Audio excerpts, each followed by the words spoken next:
Hello kids and welcome to today's class. We're going to continue to see the stage 4 that you know is simple machines and the application of principles and law of motion. And today we're going to focus on the simple machine that is known as the wheel and axle. And what is the objective or what is our goal to learn today? We're going to learn the definition of wheel and axle. We're going to learn the fundamental equation running its functions, and we're going to learn some problems involving the wheel and axle. So what is the wheel and axle? The wheel and axle consists of a round disc known as a wheel.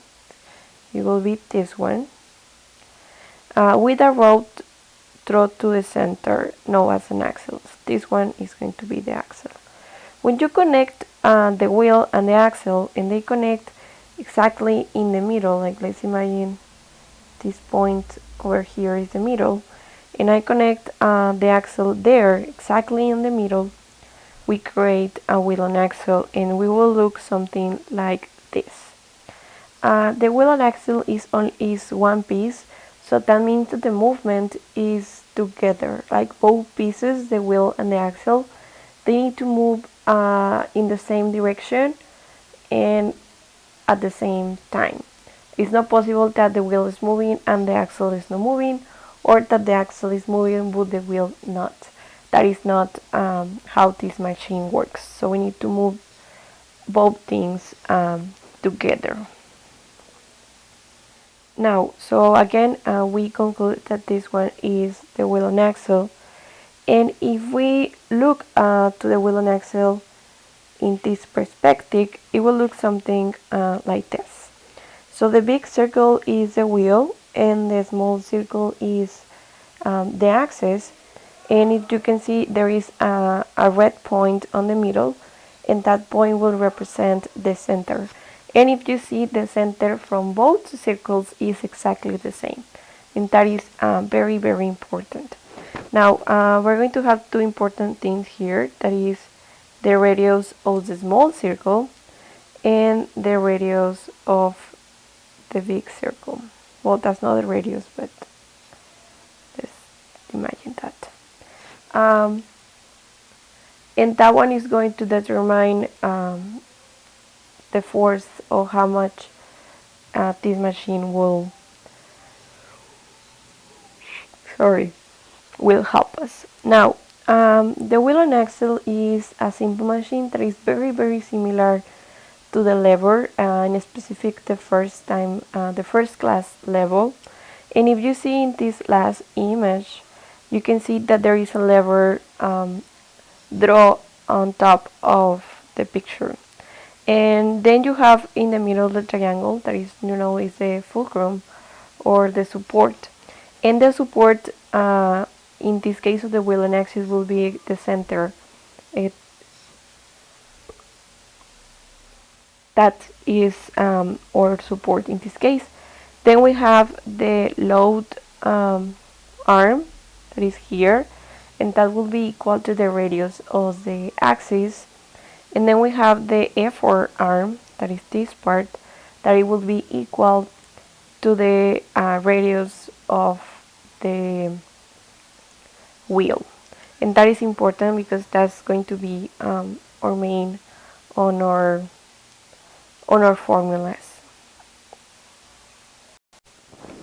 Okay, what are some examples of the wheel and axle in real life? We have this machine that is used to take things from against gravity. That's one of the main functions of the wheel and axle. We can use this machine so it's easier to pull things against gravity, like in this case. So in this case, this big circle is going to be the wheel, and this over here is the axle. One thing that I forgot to mention is that the objective or the advantage of the wheel and axle is that it's going to multiply our force. If we go back to this one, if we apply a force here, that force is going to be increase in this part. Yes, direction is the same. We're not changing directions like in the case of the lever, but yes, we're increasing our force. So that's why it's important. So in this case, when you apply a force here, or where you see the P, that force is going to be multiplied or magnified on the axis, and that's why it's easier to pull the bucket in this with this machine that pull it only with a rope. Another example that we use every day is this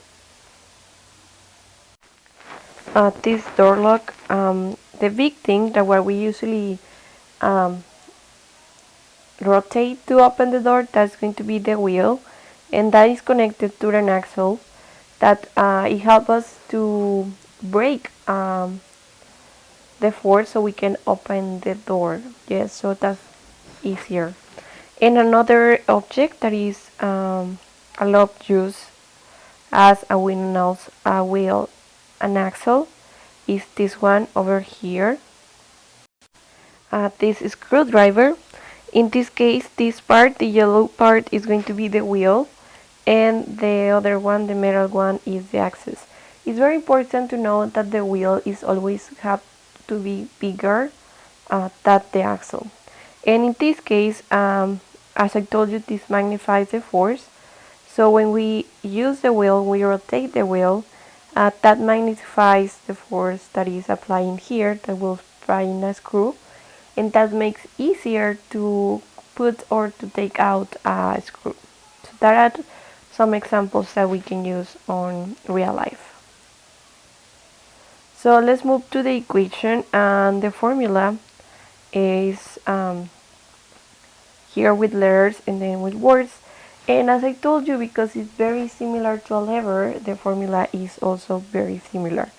The F for force that is put on the wheel times the radius of the wheel is equal to the load force where we want to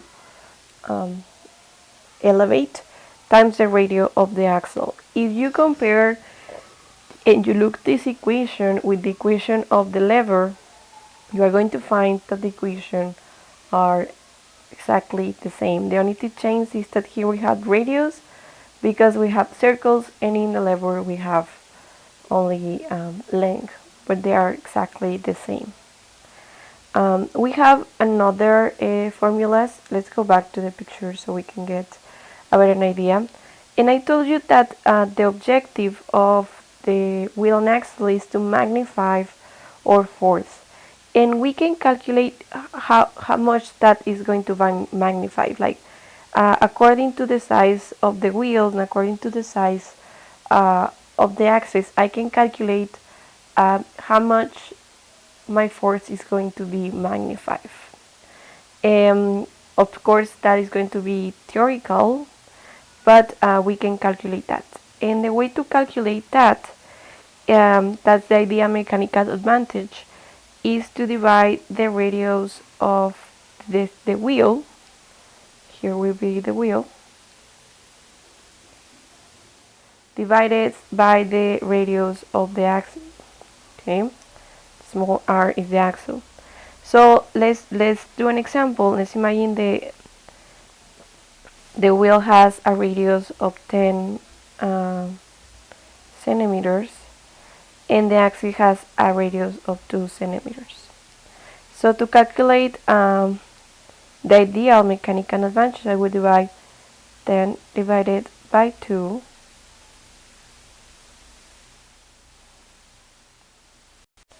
and that will be equal to 5.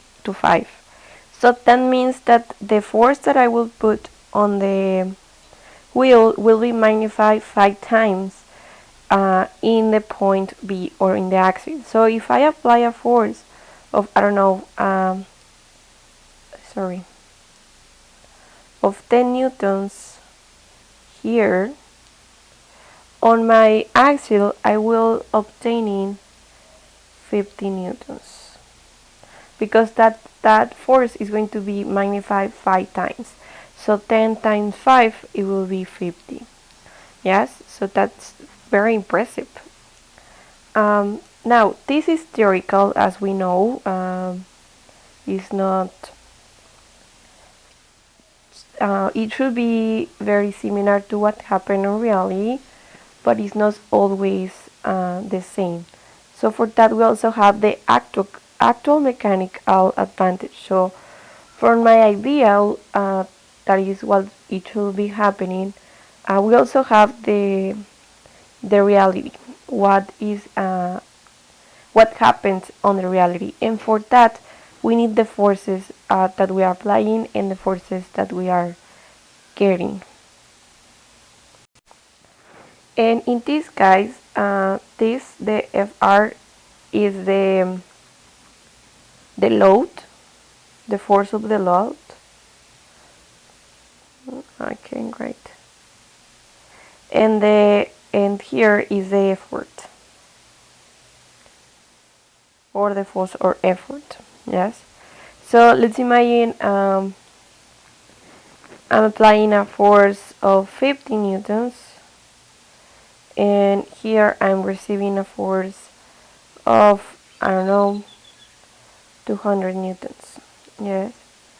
So if I do the actual mechanical dimensions, that will be 200 newtons divided by 50 newtons.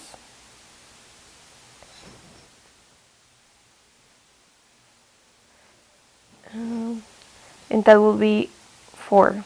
So maybe my ideal mechanical advantage was, I don't know, 5 or 6, but what actually happening is this, and that is going to depend a lot of things like friction and things like that, but yeah, it's important.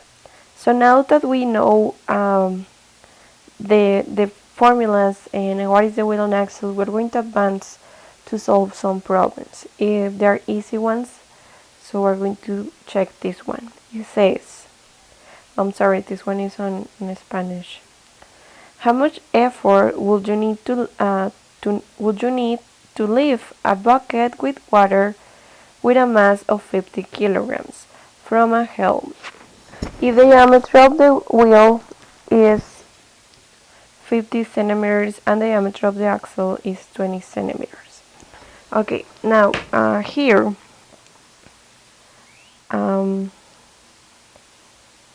we're going to get the information first, the data, and at the problem side we have a wheel, so that's this thing, and we want to lift this bucket, and they say that the bucket has a mass of 50 kilograms.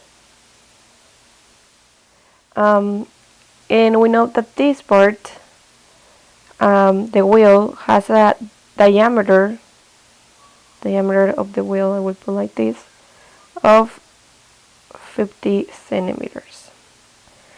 And when we have the axle, this thing and that thing, the diameter of the axle is equal to 20 centimeters.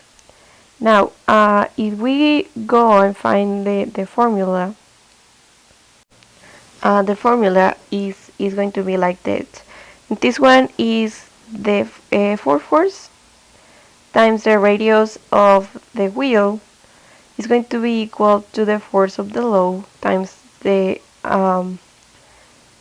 radius of the axle. If you see here, they give us the mass, and mass is not a force, but that's easy because we can convert that mass into a force if we know the concept of weight.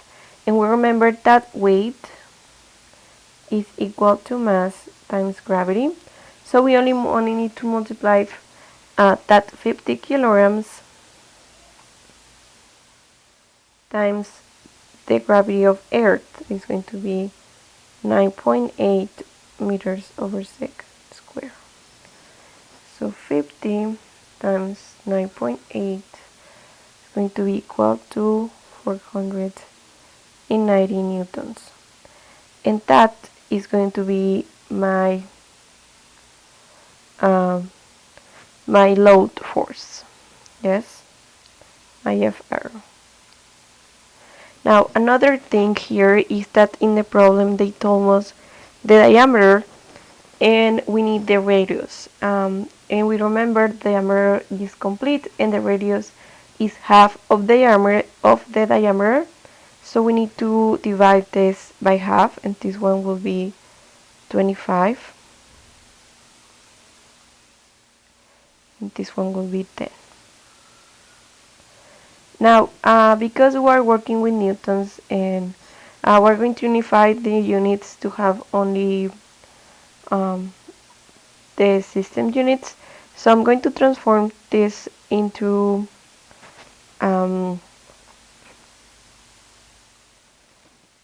meters. Okay, so that will be 0.25 meters, and this one will be 0.1 meters. Okay, so now we have all the information. We have the radius. This one will be the big R, this one the small r, and we have the force of the law, and we're going to looking for the force of effort, that is FP. Okay, I'm going to erase this so we can do the information. Okay, a minute.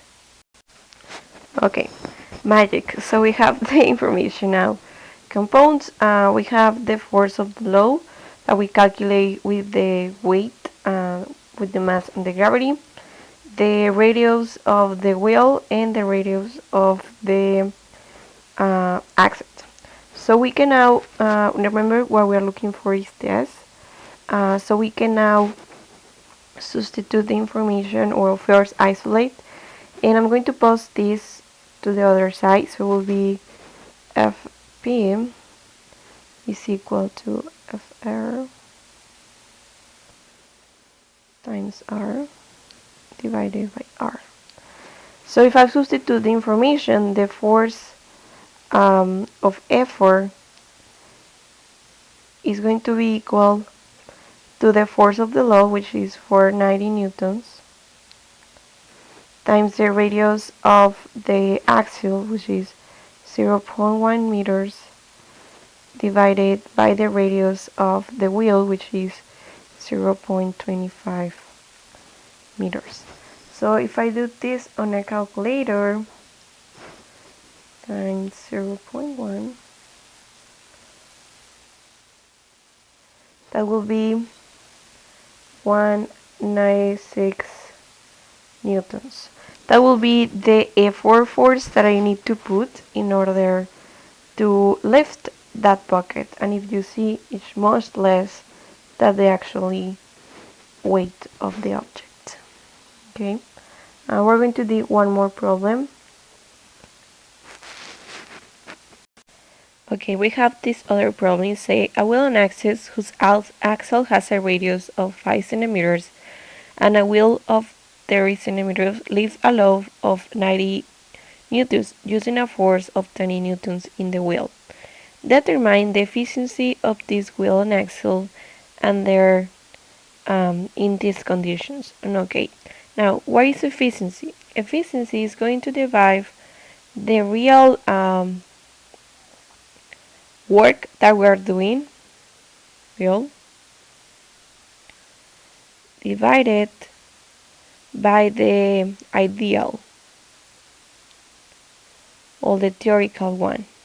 Yes, and that's going to represent what is my efficiency, like what I should be obtaining and what did I obtain. Yes, so in this case we need to calculate the sorry, I write two times the no, we need to calculate the real efficiency and the ideal advantage. We go back to the problems why we are doing this. The ideal mechanical advantage and the actual mechanical advantage. We need to, this one will be the real and the other will be the ideal. So we need to calculate both. Okay, so I'm going to, let's go back to the problem. And we're going to find the data Yes. And we have the radius of the axis. A small error is going to be 5 centimeters. And the wheel has a radius of 30 centimeters. Then we know the load, which is FR, that's 90. And we know the effort we're putting, that's 20 newtons. So now we need to calculate the ideal advantage, mechanical advantage, and the real mechanical advantage. So if we go back, the ideal mechanical advantage is equal to the radius of the wheel divided by the radius of the axle. So in this case, because we're only getting a radio, it doesn't matter that both are in centimeters, they're going to be eliminated anyway. So I can put the data directly, and I can put that is going to be 30 centimeters divided by 5 centimeters. So I can eliminate this. And if I divide 30 over 5, I get 6. So 6 is going to be my ideal mechanical advantage. So now we can calculate the real mechanical advantage, and this one is equal to the force of the law divided by the force of the effort. So that is going to be equal to 90 newtons divided by 20 newtons. So if I do that division, I get that is 4.5. Yes, so what I should be getting is 6, but I'm getting only 4.5. So how can I calculate the efficiency? Like I told you here, we're going to divide the real one, that it will be 4.5, divided by the ideal, which is 6. So if I divide that, I get that is 0.75. If I want to transform that into percentage, I can multiply it by 100, and that will be 75%. So that means that for my force, I'm only transforming or using 75% of the force I'm putting. And as I told you, this is going to depend of different factors. But yeah, usually the ideal is almost never equal to the reality. The ideal is to put they're very similar, but that's very hard to do because the word doesn't work in an ideal thing. But well, that's it. That will be it for today's class. I hope you enjoy it and you understand. Um, and well, when you notice, you start to see these simple machines everywhere, and you understand how they work. So I hope you like that, and now it's time to you to practice this knowledge. So I will let you some problems to you to do. See you next class.